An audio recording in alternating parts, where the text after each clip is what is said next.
All right, everyone, welcome back to another episode of Gear or Gadget. Today we are joined by Chad and I's taxidermist, Justin Yuran from Yurans Whitetail Taxidermy. Justin, have you seen the show before? Oh, yeah. So you already know the ground rules, but I got to lay them out real quick. Number one, we're not here to bash any brands. Number two, can't use the term game changer, or Chad's got a rusty knife in his pocket for your tongue, and you'll never be welcome back, and we can't give you our business anymore. Okay. Number three, if you like what we got going on here, just smash the thumbs up and subscribe button for us. Helps us out a ton. Let's get into this episode. So today, I am rocking with my favorite summer scouting early season whitetail pant. And these are a pant that a lot of people may be familiar with, a pant that some of you may not be with. And in today's economy, saving money is pretty important. These are the Wrangler all-terrain gear early season pants. And they're just the best pant that I have found for one, summer scouting, and two, early season whitetails when it's a little bit hot, or turkey hunting. Even I turkey hunted a ton in these, but they are a super lightweight 4-way stretch pant that costs $25, $30 on Amazon, Walmart, outlet stores. They're just the best pant that I found. And I think Dan Bayes introduced me to them. Dan was a big advocate for these. You wear them, I know that. And I counted my closet today. I have 5 pairs. 5 pairs of these things. Feel those. I mean, there are a couple downsides to the pants. Number one, if you are going to be in a scenario where there's a bunch of briars, they're going to snag and rip and get a little fuzzy. But they're $25. So if you go into that scenario knowing like, hey, I might get snagged up, but I don't want to wear an expensive pair of pants to tear them all up, great option. They are kind of loud, kind of noisy, a little bit noisy. But once you're set up and you're in your spot or you're just scouting, it doesn't matter really how loud you're being. So those are my only 2 downsides, the noise and the durability. But on the point of durability, I've had this pair for 3 years, and there's snags and stuff, but there's no holes. And I mean, I just they look like garbage, but man, they're a pair of pants you wear through the woods. It's like you walk through some of that stuff you should expect from some snags, some tears, some frays. Yeah. I mean, it's nothing critical that has caused the pant to fail. I mean, I'm a big fan of them. I have, 5, 6 pair. I wear them daily. Like, they're just not a pair of pants that I wear in the woods. I do wear them in the woods, but like I wear them to the office or whatever because they are so comfortable. They look good too. Yeah, solid colors. The colors are earth tones. They look like a premium product. They do not look or feel like it's a $20 pair of pants. And for anyone watching this locally, if you're in Eastern Ohio, Western PA, Cameron mentioned like the Grove City outlets. I actually picked up a stack of them for $15 a pop at the outlets. And then for like $15, like you can't beat dollar for dollar the value that those pants get. No, the affordability is unreal. I mean, I actually own 3 pair of these things. I mean, I wear them on my boat fishing, I wear them around, and I've actually worn them scouting. It's funny that Cameron brought them today, but yeah, Walmart and Hermitage has them. Yeah. I mean, I have 3 pair of them, so I mean, you can't beat the affordability. And they're cargo pants. They got pockets everywhere for SD cards, batteries, whatever you need. So for me, you cannot beat if you're looking for a pant to wear in the summer, if you're looking for a pant to hunt out of in the early season or fish or do whatever. Wrangler all-terrain gear ATG pants. They have a few different models. They have like a reinforced model. They have some that are fleece lined. So they have a bunch of them, but they're all going to be kind of around that $25, $30 range. I've seen some of them on Amazon now for like 40 something, but still, when you're comparing that to a pair of First Light pants or Sitka pants or whatever, you're saving a ton of money. Piece of gear. What'd you bring? Well, I brought my my 2 favorite scents that I know it's probably going to cause a little bit of arguments here in the comments, but I can't go into the woods without my Smoky's Wicked Wicks compound. It's gearing up, summertime, going to be running a ton of trail cameras and on scrapes, and I'm a big mock scrape guy. I can't go into the woods without my Wicked Wicks. Smoky's deer lures, he's out of West Virginia. I know guys are so pro scents or not, they're way against them. The proof's in the pudding. Cameron will tell you, I mean, I've sent him tons and tons of pictures. I'm sure Chad, I mean, just talking in general with the preorbital gland sense. I'm a taxidermist, so I know the gland that the preorbital gland that comes out of the eye of the deer.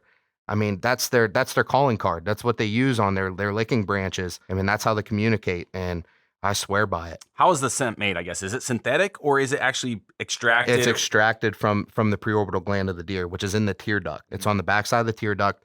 And every buck, it's just like our fingerprint. They're all different. So, I mean, this one is a blend. He blends it from 5 different bucks. And I mean, it's the proof is in the pudding. I mean, I put it on a licking branch, or I also use Jeff Sturgis's branch or the vine scrapes. And I mean, it's unreal. So what do you like? What's the application look like? Is that something you apply once and just let the mock scrape like get hot and then let the deer take over? Or is usually yes.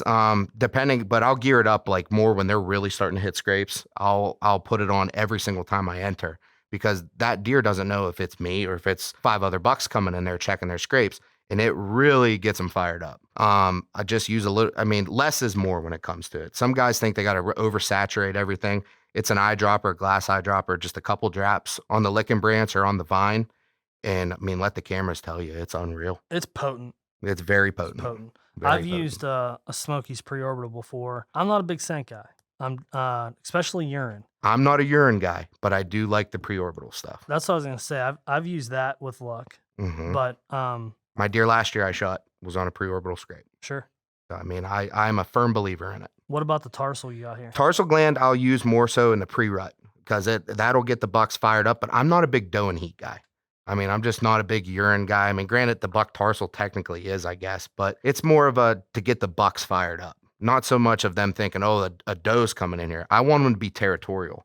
I want them to think, what guy is coming into my room and going to try to steal my does? I want him to get fired up, and he'll start coming back and checking that scrape regularly. And I mean, like I said, the proof's in the pudding. I've got numerous pictures of it, video, and I've shot several deer off of it. The people that swear by Smokies, like, they're people that aren't gonna fall for anything. No. You know what I mean? And I don't personally use it, but I can say that there are folks that swear by Smoky's preorbital. Dan Baez is one of them. He puts them on every one of his rope scrapes. We have countless Exodus videos. I've tried other brands. I mean, there's one out there that I've done, and it's nowhere near Smoky's. I mean, that's why I go back to him every year. I mean, one thing, the downfall to him, I've talked to old Smoky. He's an older guy from the hills of West Virginia. When he passes on, he's taking it with him. He's not passing it on. So he's like, somebody has to figure it out. So I guess I got to stock up now. Yeah, we better buy it while we can. I know, I've listened to him talk a couple of times at different seminars or trade shows, and like a lot of the smaller trade shows, he used to do a lot of seminars while he was, while he was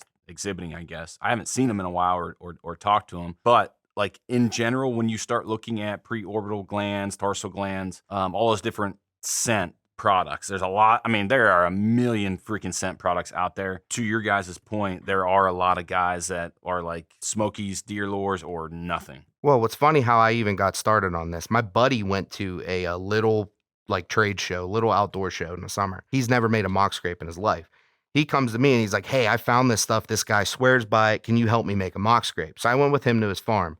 We made a mock scrape and put the regular preorbital, just the normal, it's Smoky's preorbital. This is a compound. I put it on within 4 days of setting up his mock scrape. He had every buck on the farm. And I was like mind blown. So then I was like, I got to try this stuff. So my dad actually got in contact with Smoky. We started talking, started running them on our local farm, and it's been unreal. I mean, we have every buck on the farm will come to them scrapes. And then being on our lease in Southern Ohio, mature bucks, little bucks, every buck in the herd will come to it. So it's not like you're just selecting these young deer. Like I know the old school tinks and stuff, you'd get a young 1 year and a half old or 2-year-old buck that would come to it. But that 5-6-year-old mature deer, they will come to this stuff. I mean, I swear by it. It says right on the bottle, the only one that really works. Is that, does Don use that on his mock scrapes? Yep.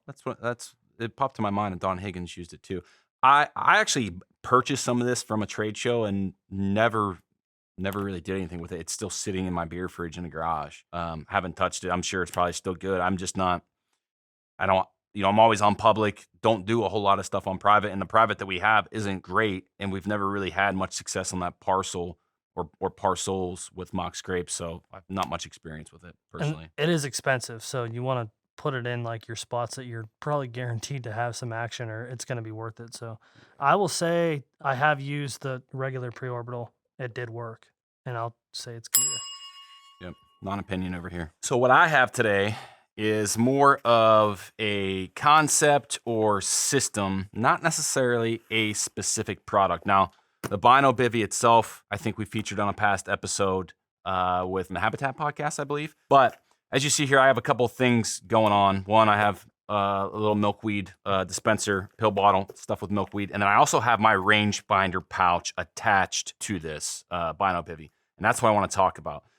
I did this in preparation for a Western hunt. And a lot of Western guys like to carry this stuff on person. It's right here handy. Your spot and stock, you know, you're not digging through your pockets. That's how I got started.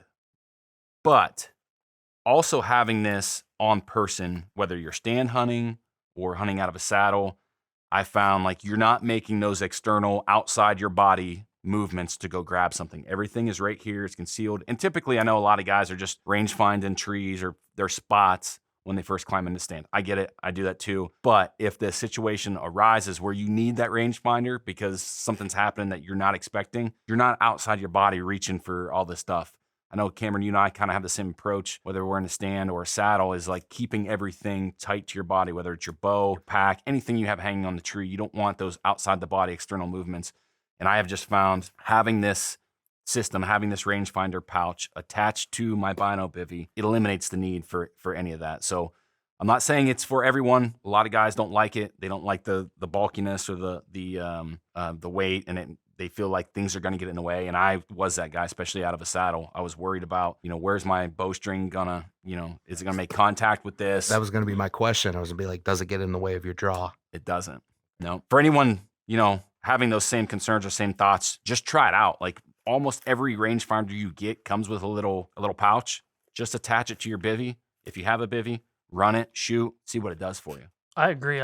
I made that change last year. Believe I purchased it after I saw yours because the one benefit to purchasing the bivy, the pouch with the bivy, it has that lanyard. So it's attached to, like, you could be in a situation where you need to range something really quick and fumbling to get it back in the pouch. You don't have to worry about that. You could drop it and it's going to be attached to your body. So that was the reason why I went with that. And if you're out in the range, you're shooting 3D or whatever you're doing, where's my rangefinder? Like, it's right here. And then you put it back in, you execute the shot. And before I started using that, ranging deer is like a necessity. Like knowing your range in areas is a necessity. I was always like, I hung my rangefinder on a hook. Yep. And it was always like you said, outside. And I'd always reach over and I wanted to keep it there. So I would do this. So my whole body is moving to get my range all around.